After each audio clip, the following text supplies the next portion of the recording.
Try this. Sit alone, no phone, no music, no background noise, just silence. And notice what happens. How long does it take before you reach for something? It's strange, because silence isn't doing anything. Nothing is happening. But it doesn't feel like nothing. Thoughts start to come in uninvited, things you weren't thinking about a minute ago.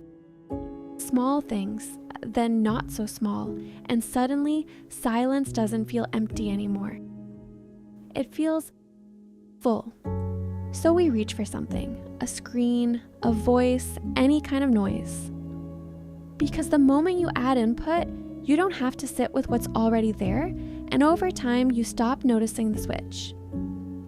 Silence becomes something to avoid, without really knowing why.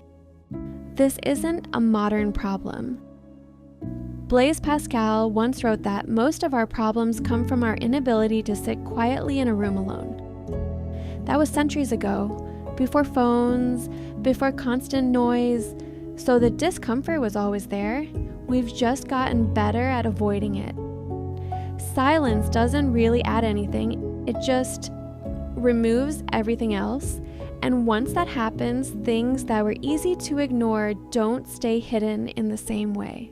Nothing dramatic, just things not passing as quickly. A thought stays. And once something stays long enough, you can't ignore it the same way. And maybe that's why silence has always been taken seriously. Not because it's peaceful in some ideal sense, but because when everything else drops away, you're left with something more direct. There's another side to this. Most of what you do during the day is a response to something. A message, a task, something that expects attention back. You reply, you react, you move to the next thing, and the whole system keeps moving that way.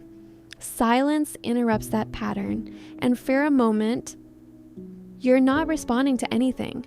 When you don't respond, nothing moves forward in the same way. There's a pause in the loop, no output, no reaction. And that's unusual, because almost everything is built around keeping that cycle going. Most of the time, you don't stay there long enough to notice it clearly. There's always something to move to, something that fills the gap.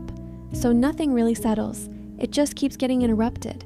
But in silence, that interruption isn't there.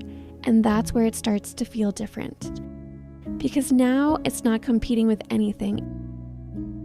It's just there. And so are you. There's also a limit to how much of that can even be put into words. A lot of it doesn't translate cleanly, and when you're not trying to explain it immediately, it sits differently, more stable. Usually that's when you reach for something, not as a decision, more like a reflex, and it works. Whatever was there fades out again. But if you don't do that, if you stay there a little longer, it doesn't keep building the way you expect it to. It shifts. Maybe silence isn't something we avoid because it's empty. It's just unfamiliar, because we don't spend much time there. And when we do, there's nothing in between, just you and whatever's there, and that's not something we're used to staying with.